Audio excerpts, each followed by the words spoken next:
So I want to share with you a story, and with this story, I think it will help us understand a little bit. So until World War I, Eretz Yisrael was ruled by Turkey's Ottoman Empire. And after the war, the League of Nations placed Great Britain in charge of Eretz Yisrael.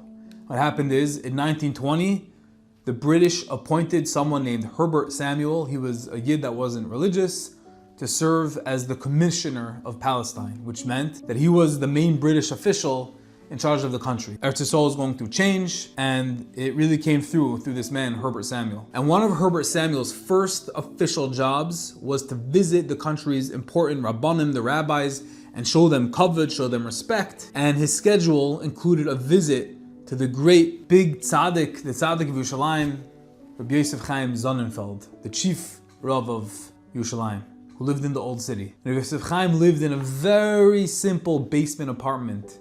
He had no luxuries, he didn't have anything, he didn't even have electricity. And Rav Moshe Blau, the administrator of the Agudas Yisrael, was arranging the meeting between Mr. Samuel and the chief rabbi, Rabbi Yosef Chaim Sonnenfeld. And he felt that out of respect, even though Rabbi Yosef Chaim Sonnenfeld was the Rav of Yerushalayim, the tzaddik, he felt that Rabbi Yosef Chaim's apartment was a little too simple for such an important visitor, for such an important meeting. And he asked Rabbi Yosef Chaim if he would agree to meet Mr. Samuel in a nicer, more suitable home. Yosef Chaim looked at the rabbi, the chief rabbi, and he said, "I'm sorry, but I'm going to have to refuse." And he said that it would be borderline sheker, it would be dishonest to make it seem as though he lived somewhere else. Rabbi Blau, understanding and of course respecting the Rav's decision, suggested another idea, that maybe they could buy Rav Yosef Chaim a new table and chairs to replace the old rickety shaky furniture. And again, Rav Yosef Chaim refused again. And he said this would also be dishonest because it would make his home look different only for the visit. Rabbi Blau saw that Rav Yosef Chaim was unwavering. He would not change his decision and not agree to make any sort of modifications, any adjustments. He was going to be exactly who he was, and he's not changing. This is who he was, and if you want to meet, great. If not, okay. And therefore, Rabbi Blau went according to Rabbi Yosef Chaim's stance, his position, and he arranged the meeting for Wednesday at midday in Rabbi Yosef Chaim's own home in the old city. On the day of the visit, a group of police and entourage and officers all came and escorted the High Commissioner and the people traveling with him.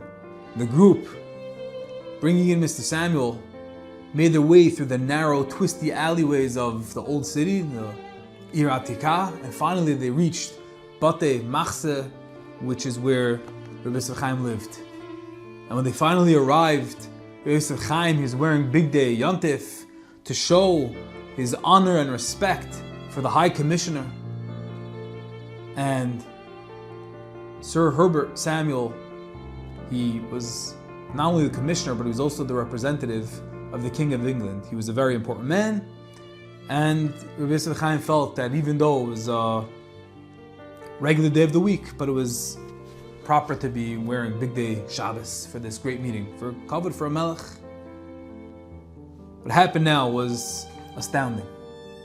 As Sir Herbert walked down the steps into Yosef Chaim's small little basement apartment, he looked around the little home and he jokingly asked Rabbi Yosef Chaim, he said, "You couldn't find a smaller, simpler apartment?" And Rabbi Yosef Chaim obviously understood the joke, and he turned to this important, very well-dressed Mr. Herbert and said the following. He said, "Please come with me to the window. I want to show you something." And you have to understand, what happened was the two men went over to the window, and from there they were able to see the Kaisel Maravi in the distance. But at that time, as we explained, the Arabs purposely, they were in charge, and they kept the Kaisel in a very dirty, very disgraceful condition. And today when we visit the Kaisel, it's clean, it's beautiful, it's shimmering, and it's pristine with the beautiful white rocks of the Kaisel filled with people davening. But back then, it was very, very different. The old city was controlled by Arabs, and they purposely left the Kaisel dirty and neglected. There was no large plaza no place for thousands of Yidden to gather together, and it did not have the beauty and respect that we see today. And as Mr. Herbert and Rabbi Yosef Chaim go to the window, Rabbi Yosef Chaim pointed toward heaven, to the sky, and he said, look at the Kosel, with his hands up to Shemayim. And he said, if he can live like that, then I can live like this. And what Rabbi Yosef Chaim was telling Mr. Herbert Samuel is, if HaKadosh Baruch Hu can live in pain and his Shechina is in Galus, how can I live any better?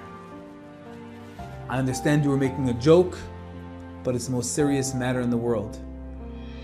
You made a joke about my apartment, but this is exactly why. I don't have air conditioning, I don't have nicer chairs, I don't have a nicer table, I don't have a roomy sitting area, I don't have anything nice. Because if Hashem is in pain, I'm in pain.